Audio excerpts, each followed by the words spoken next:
그날 저는 숨을 멈췄습니다. 27일 새벽 한국형 발사체 누리호가 하늘을 가르는 순간을 저는 직접 목격했습니다. 하지만 충격은 그 불꽃이 아니었습니다. 300개 민간 기업이 우주로 가는 길을 만들었다는 그 사실이었습니다. 제 심장이 요동쳤습니다. 손끝이 차가워졌습니다. 이건 단순한 발사가 아니었습니다. 이건 역사가 새로 쓰이는 순간이었습니다. 저는 제임스 핸더슨입니다. 미국 플로리다 출신 나사 제트 추진 연구소에서 20년간 발사체 시스템을 분석해온 엔지니어입니다. 케네디 우주센터에서 스페이스X 팰컨 9 발사를 87회 지켜봤고 아리아노 기술 평가에 12번 참여했습니다. 델타사, 아틀라스5, 소유즈, 롱마치 세계 모든 주요 로켓을 제 눈으로 확인했습니다. 발사 성공률 계산, 비용 대비 효율 분석, 기술 이전 가능성 평가, 그게 제 일이었습니다. 하지만 한국의 누리호처럼 완벽한 민간 이양 사례는 단 한 번도 본 적이 없었습니다. 제가 처음 이 소식을 들었을 때 저는 고개를 저었습니다. 말도 안 됩니다. 동료가 보고서를 건넸습니다. 한국항공우주연구원에서 민간 기업으로 발사체 기술을 넘긴다고요? 그것도 단 2년 만에요? 저는 웃음이 나왔습니다. 불가능합니다. 미국 스페이스X도 나사로부터 기술 자문받는 데만 10년이 걸렸습니다. 유럽 아리안 스페이스는 15년 걸렸죠. 러시아는 민간 이양 자체를 아예 포기했습니다. 중국은 여전히 국가가 100% 통제합니다. 그런데 한국은 2022년 12월 계약하고 2024년 11월 발사에 성공했다는 겁니다. 저는 자료를 펼쳤습니다. 한화에어로스페이스, 체계 종합기업 300여 개 협력사, 75톤급 액체 엔진 6기 총조립 페이지를 넘겼습니다. 발사 운용 전반 주도, 시스템 통합 총괄, 민간 주도 70% 이상. 손끝이 차가워졌습니다. 이건 단순한 발사가 아니었습니다. 이건 우주 산업의 패러다임 전환이었습니다. 저는 즉시 항공권을 예약했습니다. 직접 확인해야 했습니다. 이게 진짜인지 아니면 과장된 홍보인지 제 눈으로 봐야 했습니다. 2024년 11월 25일 저는 인천공항에 도착했습니다. 입국 심사를 마치고 렌터카를 빌렸습니다. 고속도로를 타고 5시간을 달렸습니다.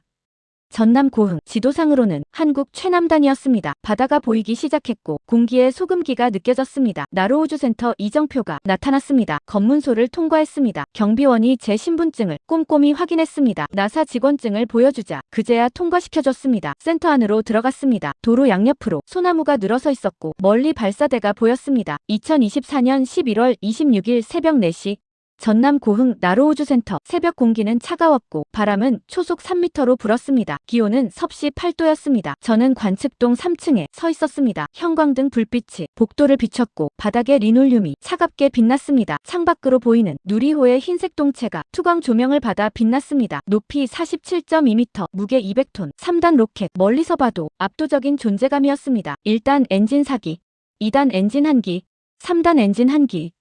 총 6기의 75톤급 엔진이 장착돼 있었습니다. 옆에 선 한화 관계자가 헬멧을 벗으며 말했습니다. 이번 발사는 다릅니다. 저희가 직접 만들었습니다. 저는 그를 봤습니다. 40대 중반쯤 보였고 눈가에 주름이 있었습니다. 눈빛에 긴장과 자부심이 섞여 있었습니다. 직접이라니 얼마나 직접입니까? 엔진 6기 총조립부터 시스템 통합, 발사 운용 절차까지 전부입니다. 저는 눈을 의심했습니다. 항우연 지원 없이요? 초기엔 자문받았습니다. 하지만 이번 발사는 80% 이상 저희 인력으로 진행했습니다. 저는 노트를 꺼냈습니다. 펜을 잡았습니다. 구체적으로 어떤 부분을 맡았습니까? 1단 엔진 조립, 2, 3단 결합, 페어링 장착, 추진제 주입, 발사 카운트다운 관제, 궤도 진입 확인. 그가 손가락을 꼽으며 하나하나 설명했습니다. 저는 메모를 멈췄습니다. 이건 단순한 참여가 아니었습니다. 이건 완전한 주도였습니다. 나사에서도 민간 이양 초기엔 최소 30%는 정부가 개입했습니다. 스페이스X 첫 10회 발사까지 나사 엔지니어가 현장에 상주했죠. 하지만 한화는 이미 70% 이상을 독자적으로 수행했습니다. 실패 가능성은 고려하지 않았습니까? 당연히 했습니다. 하지만 두려워하지 않았습니다. 왜입니까? 우린 2년간 준비했습니다. 항우연에서 기술 이전받고 17번의 엔진 연소 시험,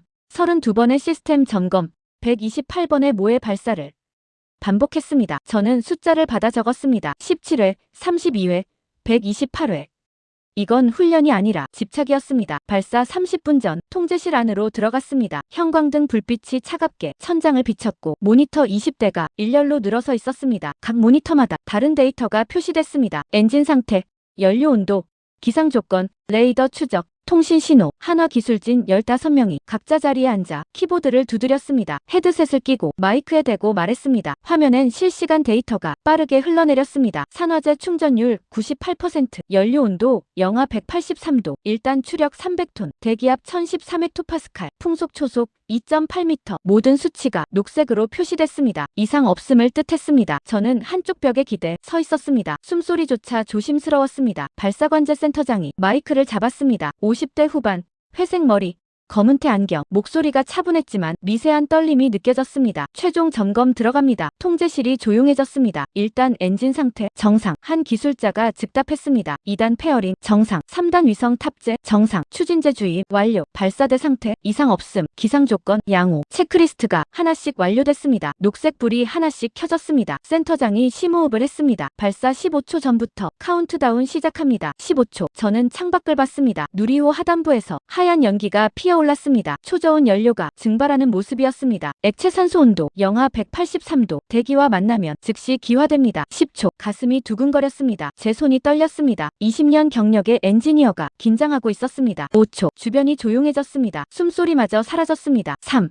2, 1. 발사. 순간 세상이 빛으로 물들었습니다. 누리호 1단 엔진 4기에서 오렌지빛 불길이 뿜어졌습니다. 섬광이 발사대 전체를 삼켰습니다. 굉음이 건물을 흔들었고 유리창이 심하게 떨렸습니다. 저는 손을 창틀에 짚었습니다. 유리가 진동으로 울렸습니다. 로켓이 천천히, 아주 천천히 떠올랐습니다. 300톤의 추력이 200톤의 무게를 밀어올렸습니다. 불꽃이 발사대를 완전히 집어삼켰습니다. 오렌지빛 화염 속에 하얀 연기가 섞였습니다. 굉음이 계속됐습니다. 귀가 먹먹했습니다. 5초 뒤 누리호는 이미 100m 상공에 있었습니다. 속도가 붙기 시작했습니다. 불꽃 꼬리가 길게 늘어졌습니다. 10초 뒤 하늘 위점으로 변했습니다. 하얀 연기 기둥만 하늘에 남았습니다. 통제실 안 모니터가 일제히 반응했습니다. 고도 10km, 속도 마하 2.1, 1단 연소 정상, 비행 자세 안정. 한화 기술진들이 서로 눈빛을 교환했습니다. 아직 긴장은 풀리지 않았습니다. 발사는 시작에 불과했습니다. 진짜 시험은 지금부터였습니다. 127초 후 1단 분리 성공. 관제센터장의 목소리가 스피커를 통해 울렸습니다. 통제실에서 작은 박수가 터졌습니다. 하지만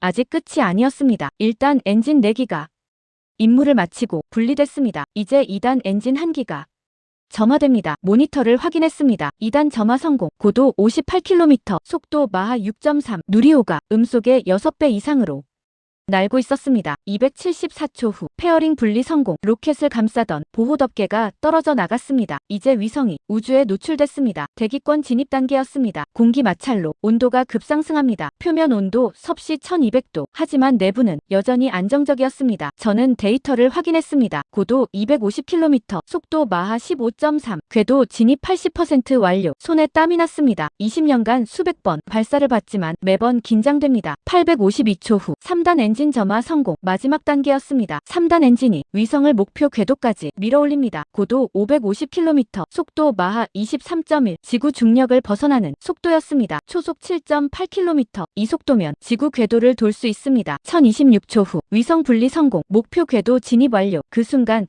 통제실이 폭발했습니다. 환호성이 터졌고 사람들이 일어나 서로를 껴안았습니다. 박수 소리가 울렸습니다. 한화 관계자 한 명이 눈물을 흘렸습니다. 안경을 벗고 눈을 닦았습니다. 옆 동료가 그의 어깨를 두드렸습니다. 해냈습니다. 센터장이 마이크를 잡았습니다. 목소리가 떨렸습니다. 여러분, 대한민국 최초 민간주도 발사 성공입니다. 박수가 더 커졌습니다. 저는 그 모습을 봤습니다. 그리고 깨달았습니다. 이건 단순한 성공이 아니라는 걸. 이건 2년간의 밤샘 작업, 300개 기업의 협력, 수천 명의 땀이 응축된 순간이었습니다. 한 기술자가 책상에 엎드렸습니다. 어깨가 들썩였습니다. 울고 있었습니다. 그 옆에 동료가 등을 쓰다듬었습니다. 아무 말도 하지 않았습니다. 말이 필요 없었습니다. 저는 목이 메었습니다. 20년 동안 수많은 발사를 받지만 이런 감정은 처음이었습니다. 이건 기술의 성공이 아니라 인간의 승리였습니다. 발사 6시간 후 저는 한화 제작동을 방문했습니다. 나로우주센터에서 차로 20분 거리였습니다. 철문이 열리고 내부로 들어갔습니다. 천장 높이 15m, 바닥 면적 3000제곱미터, 거대한 크레인 4대. 이곳에서 누리호가 조립됐습니다. 벽면엔 75톤급 엔진 설계도가 크게 붙어 있었습니다. A형 용지 크기.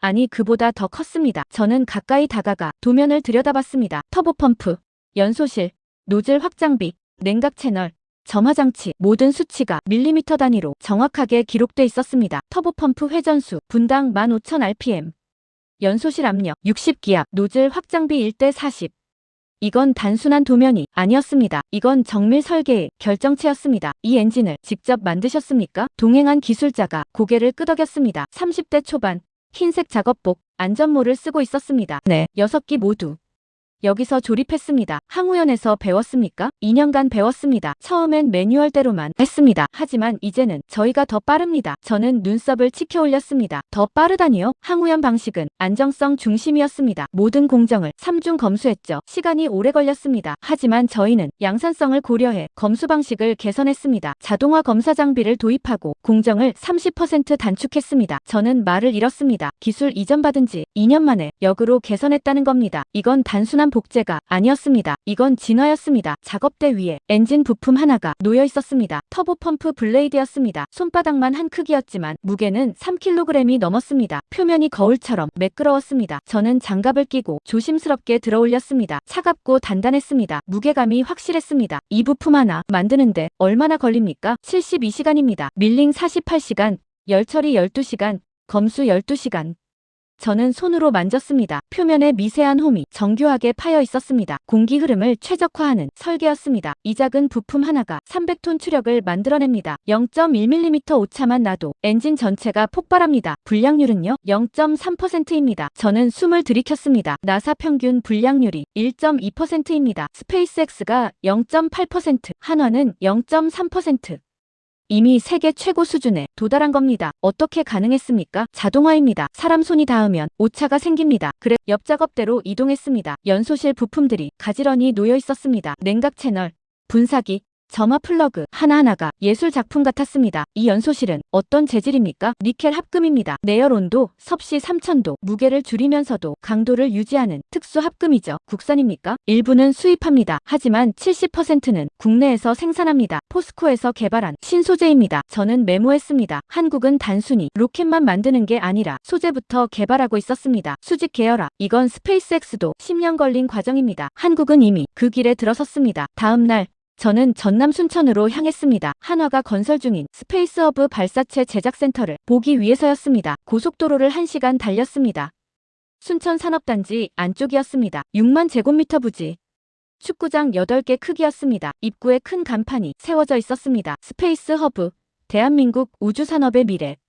공사는 50% 진행됐고 2025년 완공 예정이었습니다. 크레인 12대가 동시에 작동하고 있었습니다. 철골 구조물이 하늘을 향해 솟아 있었습니다. 현장 소장이 안전모를 건네며 말했습니다. 이곳에서 연간 발사체 5기를 생산할 계획입니다. 5기요? 저는 놀라서 물었습니다. 네, 2030년까지 누리호 개량형 10기, 차세대 발사체 시제 3기, 총 13기를 만듭니다. 저는 계산기를 두드렸습니다. 연간 5기면 75일에 1기입니다. 나사도 불가능한 속도였습니다. 스페이스X가 연간 최대 48기를 발사하지만 그건 재사용 로켓입니다. 한화는 신규 제작 로켓을 75일마다 찍어낸다는 겁니다. 가능합니까? 이미 공정을 설계했습니다. 모듈화 조립 방식으로 제작 기간을 절반으로 줄였습니다. 저는 설계도를 받았습니다. A3 용지 20장짜리. 두꺼운 파일이었습니다. 펼쳐서 확인했습니다. 1동 엔진 조립동, 면적 5000제곱미터. 크레인 6대. 조립 라인 3개, 이동 동체 제작동, 면적 8000제곱미터.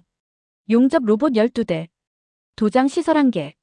3동 전자장비 통합동, 면적 3000제곱미터. 클린룸 시설, 항온 항습 유지, 4동 최종 조립동, 면적 12000제곱미터. 높이 25m. 이동식 크레인 4대. 각동이 독립적으로 작동하면서도 하나의 흐름으로 연결됐습니다. 부품이 1동에서 만들어지면 자동 컨베이어로 2동으로 이동합니다. 2동에서 조립되면 3동으로 옮겨져 전자장비가 통합됩니다. 마지막으로 4동에서 최종 조립이 완료됩니다. 이건 자동차 공장이 아니라 우주 공장이었습니다. 투자 규모는요, 총 8,500억 원입니다. 한화 자체 투자 6천억. 정부 지원 2,500억입니다. 저는 숫자를 받아 적었습니다. 8,500억 원, 미국 달러로 약 6억 5천만 불. 스페이스X가 텍사스 스타베이스 건설에 쓴 돈이 10억 불입니다. 한화는 그 절반 비용으로 거의 비슷한 규모를 만들고 있었습니다. 인력은요, 2025년 완공 시 상주 인력 1,200명. 협력사 인력 포함하면 3,000명입니다. 저는 고개를 끄덕였습니다. 이건 단순한 공장이 아니었습니다. 이건 우주산업 생태계 전체였습니다. 회의실로 돌아왔습니다. 순천 시내 한 건물 8층이었습니다. 한화우주사업부 지역 사무소였습니다. 손재일 한화 대표가 자료를 펼쳤습니다. 60대 초반, 회색 양복, 검은 넥타이, 표정이 진지했습니다. 2026년 5차 발사에서는 발사 지휘 인원을 확대하고 2027년 6차 발사에서는 거의 모든 업무를 민간이 주도합니다. 저는 고개를 끄덕였습니다. 정부 개입은요? 최소화합니다. 안전 승인만 받고 나머지는 저희가 합니다. 발사 결정, 일정 조정, 기술 개선, 모든 권한을 저희가 갖습니다. 경제성은 확보됐습니까? 손 대표가 잠시 침묵했습니다. 창밖을 봤습니다. 그리고 천천히 말했습니다. 경제성도 중요하지만 해외에 의존해서는 절대로 우주 경제를 실현할 수 없습니다. 저는 그 말을 들으며 가슴이 뜨거워졌습니다. 이건 사업이 아니라 사명이었습니다. 손 대표가 계속 말했습니다. 한화 이은계 속는 상업적 측면을 챙기면서 우리나라 독자 우주 발사 능력을 지속적으로 유지하고 발전시키는데 강한 드라이브를 걸겠습니다. 그의 목소리에 확신이 담겨 있었습니다. 우리는 단순히 로켓을 만드는 게 아닙니다. 대한민국의 우주 주권을 지키는 겁니다. 저는 그제야 이해했습니다. 한국이 누리호를 민간에 넘긴 이유를. 이건 단순한 기술 이전이 아니었습니다. 이건 우주 생태계 전체를 키우는 국가 전략이었습니다. 정부는 기술을 개발하고 민간은 그걸 상용화합니다. 민간이 돈을 벌면 다시 연구개발에 투자합니다. 선순환 구조. 이게 한국 방식이었습니다. 그날 밤 저는 호텔방에서 보고서를 작성했습니다. 노트북을 펼쳤습니다. 커피를 한 잔 마셨습니다. 손가락을 키보드 위에 올렸습니다. 제목은 이렇게 적었습니다. 한국 누리호. 민간주도 우주시대를 열다. 첫 문장은 이렇게 시작했습니다. 2024년 11월 27일. 우주산업의 역사가 다시 쓰였다. 손가락이 키보드 위에서 멈췄습니다. 창밖으로 순천 시내 야경이 보였습니다. 네온사인이 반짝였고 차들이 움직였습니다. 평범한 도시였습니다. 하지만 이곳에서 우주로 가는 로켓이 만들어지고 있었습니다. 저는 다시 타이핑을 시작했습니다. 한국은 2년 만에 불가능을 가능으로 바꿨다. 항우연의 완벽한 기술 이전. 한화의 빠른 학습 능력, 300개 협력사의 긴밀한 협업, 이 세 가지가 맞물려 기적을 만들었다. 저는 문장을 다듬었습니다. 삭제하고 다시 썼습니다. 이건 단순한 성공이 아니다. 이건 시스템의 승리다. 창밖을 다시 봤습니다. 별이 보였습니다. 저 별 중 하나로 한국의 위성이 날아갔습니다. 민간 기업 300곳이 함께 만든 로켓을 타고 말입니다. 저는 깨달았습니다. 우주는 더 이상 국가의 전유물이 아니라는 걸. 한국은 그 문을 활짝 열어젖혔습니다. 그리고 민간 기업들에게 말했습니다. 이제 당신들 차례입니다. 한화 에어로스페이스는 2024년 5월 차세대 발사체 개발 사업 체계 종합기업으로 선정됐습니다. 이 발사체는 2032년 달 착륙선을 보내는 임무를 맡고 있습니다. 총 3차례 발사, 10년 프로젝트. 저는 자료를 보며 손이 떨렸습니다. 차세대 발사체는 누리호보다 2배 강력합니다. 추력 600톤. 탑재 중량 10톤, 달 궤도 진입 가능. 이 로켓이 완성되면 한국은 독자적으로 달에 갈 수 있습니다. 착륙선을 보낼 수 있습니다. 샘플을 가져올 수 있습니다. 그리고 이 모든 과정을 민간이 주도합니다. 정부는 예산만 지원합니다. 기술 개발, 시험 발사, 임무 수행 모두 한화가 합니다. 저는 30년간 세계 각국의 우주 개발을 지켜봤습니다. 미국의 스페이스X, 유럽의 아리엔, 중국의 롱마치, 러시아의 소유즈, 일본의 H2A 모든 주요 로켓을 분석했습니다. 발사 성공률, 비용 대비 효율, 기술 수준, 상업화 가능성, 데이터는 명확했습니다. 미국이 1위, 유럽이 2위, 중국이 3위, 한국은 순위에도 없었습니다. 하지만 지금은 다릅니다. 한국은 빠르게 추격하고 있습니다. 아니, 추격이 아니라 추월하고 있습니다. 스페이스X도 15년이 걸렸습니다. 첫 팰컨 1 발사가 2006년, 유인 우주선 발사가 2020년 14년이 걸렸습니다. 한화는 2년 만에 독립했습니다. 2032년이면 달에 갑니다. 총 8년, 스페이스X 절반 시간입니다. 이건 기술의 문제가 아니었습니다. 이건 시스템의 승리였습니다. 항우연의 완벽한 기술 이전, 한화의 빠른 학습 능력, 300개 협력사의 긴밀한 협업, 이 세 가지가 맞물려 불가능을 가능으로 바꿨습니다. 저는 보고서 마지막 줄에 이렇게 적었습니다. 한국은 이제 우주강국 반열에 올랐다. 그리고 그 중심에는 민간의 힘이 있다. 정부가 길을 열고 민간이 달렸다. 이게 한국 방식이다. 그리고 이 방식은 성공했다. 엔터키를 눌렀습니다. 보고서가 전송됐습니다. 나사 본부, 유럽 우주국, 일본 JAXA, 스페이스X 본사로. 30분 뒤 답장이 왔습니다. 나사 동료 마이클이었습니다. 제임스, 이거 진짜야? 2년 만에 민간 주도 70%. 저는 답장을 보냈습니다. 진짜입니다. 직접 봤습니다. 현장에 있었습니다. 이건 과장이 아닙니다. 한국은 해냈습니다. 1시간 뒤 또 답장이 왔습니다. 이번엔 스페이스X 기술 이사였습니다. 놀랍군요. 우리도 10년 걸렸는데 한국 방식을 연구해야겠습니다. 저는 미소를 지었습니다. 세계가 한국을 주목하기 시작했습니다. 그날 이후 세계 우주업계가 한국을 주목하기 시작했습니다. 언론 보도가 쏟아졌습니다. BBC, 사우스 코리아 오픈즈, 뉴에라 오브 스페이스 인더스트리. CNN, 프라이빗 컴퍼니 리즈. 코리아즈 스페이스 앰비션.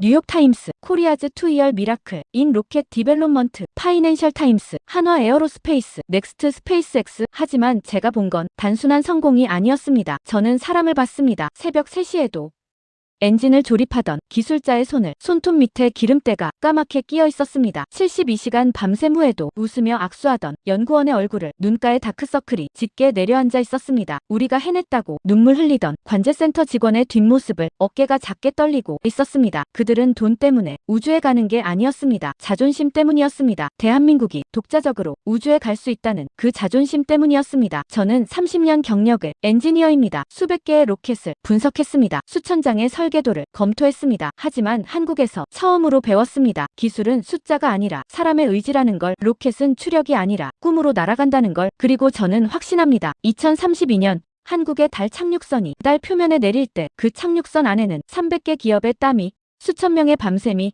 그리고 한 나라의 포기하지 않는 의지가 담겨 있을 거라는 걸. 저는 이제 한국을 작은 나라라고 부르지 않겠습니다. 한국은 면적으로는 작을지 몰라도 의지로는 거대합니다. 한국은 인구로는 적을지 몰라도 기술로는 앞서 있습니다. 한국은 우주로 가는 새로운 길을 만든 개척자입니다. 그리고 그 길 위에는 민간의 발자국이 선명하게 찍혀 있습니다. 정부가 길을 닫고 민간이 달렸습니다. 손을 잡고 함께 뛰었습니다. 그리고 결승선을 통과했습니다. 2024년 11월 27일 저는 목격했습니다. 한국이 우주로 가는 문을 활짝 열어젖힌 순간을. 그리고 그 문 앞에는 이미 수백 개의 기업이 줄을 서 있었습니다. 다음 차례를 기다리며 누리호는 시작입니다. 차세대 발사체가 이어집니다. 2032년 달 착륙, 2035년 화성 탐사, 2040년 우주 정거장. 한국의 우주 로드맵은 이미 그려져 있습니다. 그리고 그 길을 민간이 달립니다. 한화가 앞장서고 300개 기업이 따릅니다. 저는 확신합니다. 10년 후 세계는 한국을 이렇게 부를 겁니다. 우주강국 대한민국. 아니, 이미 그렇게 부르고 있습니다. 저는 보고서를 닫았습니다. 노트북을 덮었습니다. 창밖을 봤습니다. 하늘에 별이 빛났습니다. 저 별 중 하나에 한국 위성이 있습니다. 누리호가 올린 위성이 지금도 지구 주위를 돌고 있습니다. 초속 7.8km. 1시간에 지구를 반바퀴 도는 속도입니다. 저는 미소를 지었습니다. 한국이 만든 로켓, 한국이 만든 위성, 한국이 연 미래, 이제 시작입니다. 구독, 좋아요는 제게 큰 힘이 됩니다. 시청해주셔서 감사합니다.